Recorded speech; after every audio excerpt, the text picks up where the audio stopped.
آج سے ہزاروں سال پہلے کی بات ہے کہ ملک بابل میں ایک بادشاہ کی حکومت تھی جس کا نام نمرود تھا۔ نمرود نہایت ہی سرکش اور ظالم شخص تھا۔ اس نے خدا ہونے کا جھوٹا دعویٰ کر رکھا تھا اور جو اسے خدا نہ مانتا وہ اس پر بہت ظلم اور ستم کرتا تھا۔ نمرود خود بت پرست تھا اور اپنی سلطنت میں بھی بت پرستی کی اشاعت کرتا تھا۔ نمرود کا محل مختلف قیمتی پتھروں کے بنائے ہوئے بتوں سے بھرا ہوا تھا۔ اللہ تعالیٰ نے نمرود اور بابل کے لوگوں کی طرف حضرت ابراہیم علیہ السلام کو معبود کیا۔ آپ نے نمرود کو اللہ تعالیٰ کی عبادت کی طرف بلایا، مگر نمرود کی جہالت، گمراہی اور بادشاہت کے غرور نے اسے اللہ کے انکار پر کھڑا کر دیا۔ جب حضرت ابراہیم علیہ السلام نے کہا کہ میرا اللہ تو وہ ہے جو زندہ کرتا ہے اور مارتا ہے، تو نمرود نے جواب دیا کہ میں بھی زندہ کرتا ہوں اور مارتا ہوں۔ ابراہیم علیہ السلام نے کہا میرا اللہ مشرق سے سورج نکالتا ہے، اگر تو خدائی کا دعویٰ کرتا ہے تو مغرب سے سورج کو نکال کر دکھا۔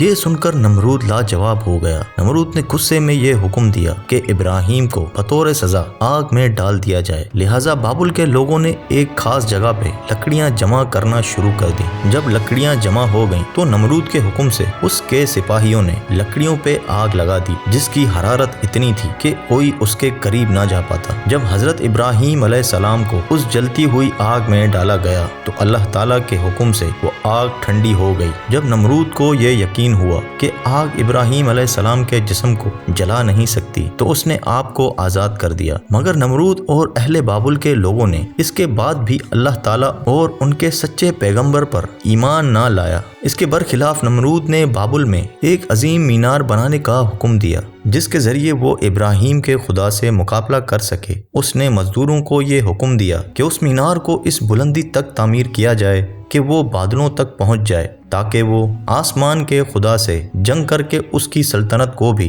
فتح کر لے۔ جب یہ مینار تعمیر ہوا اور بادلوں کو چھونے لگا تو نمرود اس پر چڑھ کر خدائی کا دعویٰ کرتا تھا اور آسمان کی طرف دیکھ کر خدا کو للکارتا اور لوگوں سے کہتا کہ آسمان کا خدا کچھ جواب نہیں دے رہا کیونکہ وہ میرا مقابلہ نہیں کر سکتا۔ لہٰذا یہ دیکھ کر نمرود کو پوجنے والوں کی تعداد میں اضافہ ہو رہا تھا اور جوگ در جوگ لوگ اس کے آگے سجدہ ریز ہوتے تھے، لیکن نمرود اس بات سے بے خبر تھا کہ بہت جلد وہ اللہ کے غضب کا شکار ہونے والا ہے اور ایک سخت عذاب اس پر مسلط ہونے والا ہے۔ اللہ تعالیٰ نے ایک آسمانی فرشتے کو نمرود کے دربار میں بھیجا۔ اس نے نمرود کو اسلام قبول کرنے اور اللہ تعالیٰ پر ایمان لانے کی دعوت دی، مگر غرور اور تکبر سے چور نمرود نے ایمان لانے سے انکار کر دیا۔ فرشتے نے نصیحت کرتے ہوئے کہا خدا کی طاقت تم اور تمہاری فوج سے کئی زیادہ ہیں، اگر وہ چاہے تو تجھے اپنی سب سے کمزور مخلوق سے بھی ہلاک کر سکتا ہے۔ لہٰذا نمرود نے خدا سے مقابلہ کرنے کا تقاضا کیا۔ فرشتے نے نمرود کو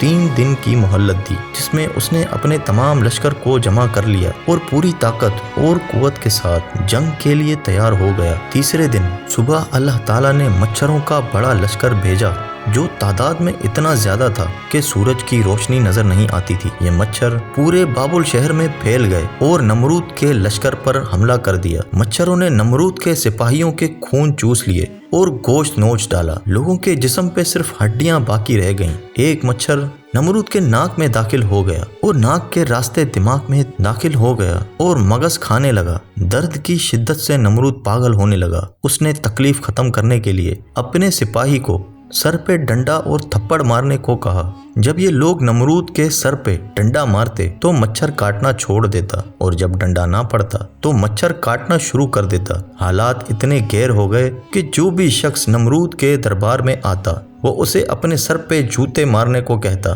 یوں اسے 400 سالوں تک جوتے اور ڈنڈے پڑتے رہے اور خدائی کا دعویٰ کرنے والا اتنی بڑی سلطنت کا مالک ذلت اور رسوائی کی موت مر گیا۔ تو ناظرین، یہ تھا ہمارا آج کا ٹاپک۔ امید کرتا ہوں ویڈیو آپ کو پسند آئی ہوگی۔ اگر آپ کو ویڈیو پسند آئی تو پلیز ویڈیو کو لائک کریں، چینل کو سبسکرائب کر کے میرے لیے حوصلہ افزائی کریں۔ میں ملوں گا آپ سے ایک اور ویڈیو کے ساتھ، تب تک اپنا اور اپنے پیاروں کا بہت سارا خیال رکھیں۔ اللہ حافظ۔